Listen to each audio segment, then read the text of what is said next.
أسعد الله صباحكم بالخير واليمن والبركات. صباح الخير سيدتي الجميلة، صباح الخير صديقي العزيز، وكلمتين ونص وعلى السريع. وحكمة في آية النهاردة بتقول: بسم الله الرحمن الرحيم. الذين يقولون ربنا إننا آمنا فاغفر لنا ذنوبنا وقنا عذاب النار. الصابرين والصادقين والقانتين والمنفقين والمستغفرين بالأسحار. صدق الله العظيم. وهنا المعاني جميلة والمعاني كتيرة، وأهمهم ساعة السحر.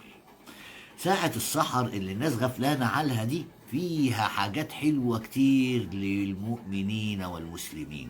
ساعة السحر الاستغفار فيها بيغير أحوالك وبيغير أقدارك. خد بالك من ساعة السحر اللي الشيطان بيتحدى الله ويتحدى رب العالمين في ساعة السحر، ويطمس على ودنا ويطمس على عينينا عشان ينسينا ساعة السحر. ساعة السحر تبدأ عندما يبدأ قرآن الفجر، وقبل قرآن الفجر